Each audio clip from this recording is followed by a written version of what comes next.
Bonjour mesdames et messieurs, vous êtes de retour à l'émission À l'affiche. Et bon, les troubles du spectre autisme, on se pose souvent des questions, qu'est-ce que c'est, qu'est-ce que ça implique? Et aujourd'hui, on a décidé de recevoir la présidente fondatrice Lynne Laporte de TED à cœur. Bon matin à vous. Merci, bon matin à vous aussi. Merci d'abord d'être avec nous aujourd'hui pour justement nous expliquer un peu en quoi ça consiste parce que souvent, on ne sait pas trop, on est un peu mélangé à savoir, bon, qu'est-ce que c'est justement les troubles du spectre autisme? On se pose des questions. D'abord, on va commencer par parler de votre fondation. On veut savoir, c'est quoi la mission d'abord de TED à cœur? La première mission la plus importante est le soutien et l'information aux parents. Okay. Ça inclut le besoin de faire des activités familiales en incluant la fratrie, les grands-parents, le mononcle, ma tante, ceux qui ont envie de venir. Ça inclut aussi le soutien quand il y a un problème sur le moment, c'est-à-dire ils peuvent prendre le téléphone, appeler chez TED à cœur et recevoir un coaching sur une intervention ou une situation particulière. C'est de les aider au niveau de l'intégration scolaire. Okay. Ça, c'est un des gros mandats. Mais on travaille principalement avec le parent. Donc, un support constant pour la famille, finalement. Exact.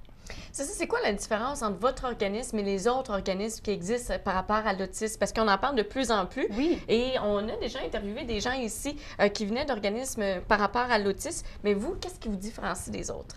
Il y a beaucoup de choses mis en place pour l'intégration sociale.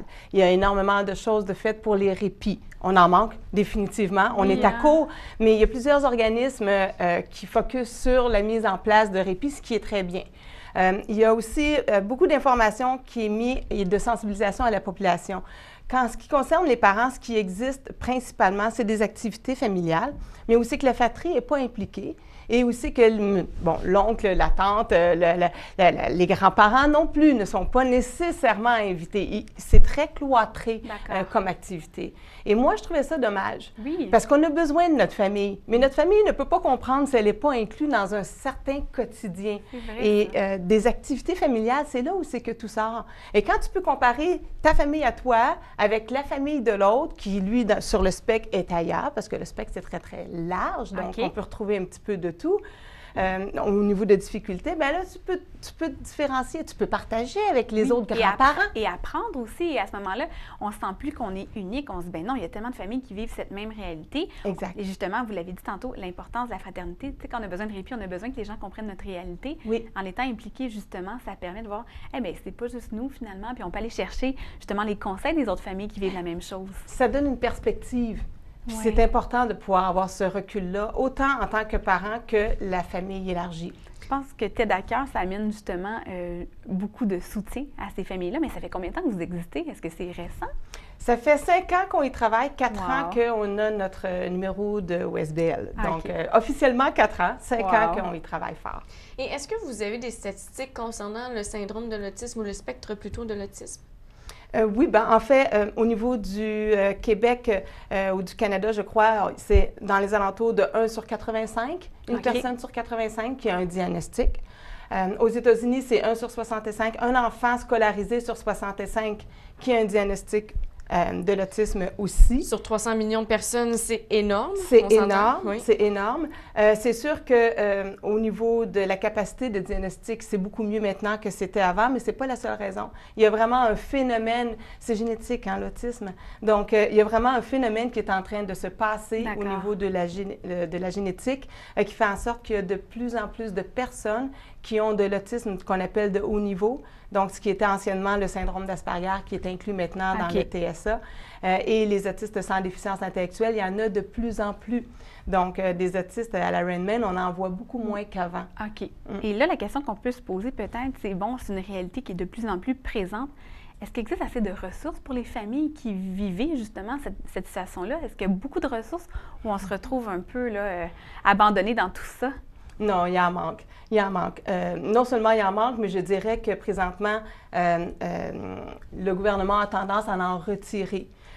Les modifications qui sont en train de se faire, ça touche énormément les enfants, les familles qui ont des enfants différents, que ce soit l'autisme ou bien qu'on parle d'autres différences neurologiques, c'est à peu près l'équivalent.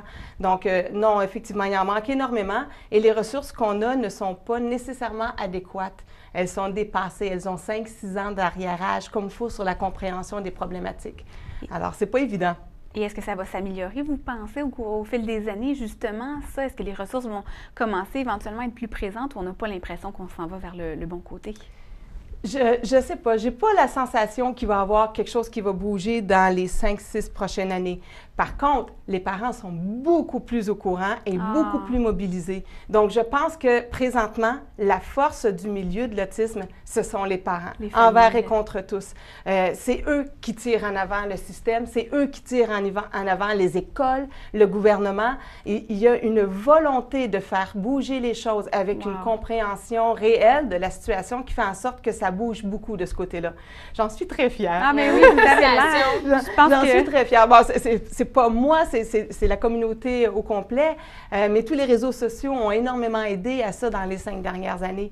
Voilà, donc oui, je suis fière des parents. On est au mois de février, le mois d'avril arrive à grands pas. On espère en tout cas qu'il va arriver vite parce que pour nous, on a froid. Au mois d'avril, c'est le mois de l'autisme. Exact. Est-ce que vous allez faire des activités spéciales? Nous, on focus beaucoup sur la sensibilisation, l'intégration scolaire. Donc, on se retrouve dans le milieu scolaire, beaucoup au primaire. Il y a des pancartes qui sont faites, on a des documents à donner, on a un guide pour pouvoir aider et soutenir tous les enfants qui sont intégrés avec les enseignants et les travailleurs en éducation spécialisée, les TES. Donc, ça, c'est notre mandat premier. On participe aussi aux marches.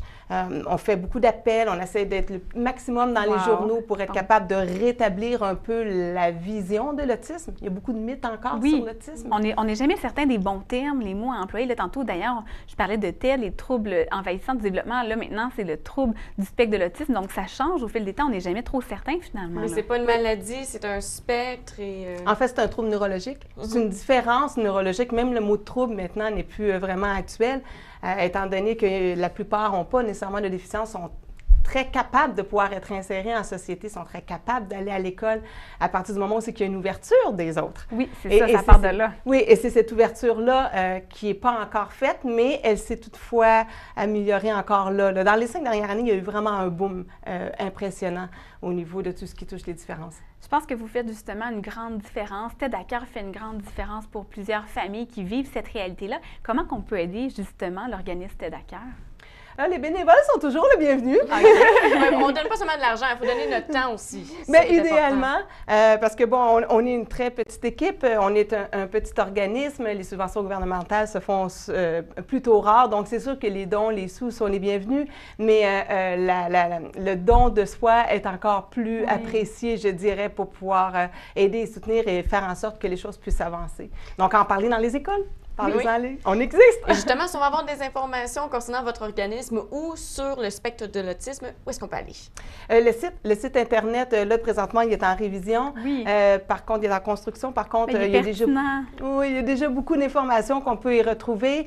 Y aller souvent pour pouvoir le tenir à jour. Sur la page Facebook de TED à cœur, elle est facile à trouver aussi. Et puis, c'est ça, beaucoup d'informations sont données là au jour le jour. On peut appeler 514-586-5963. Donc, c'est facile de pouvoir avoir de l'info aussi de ce côté-là.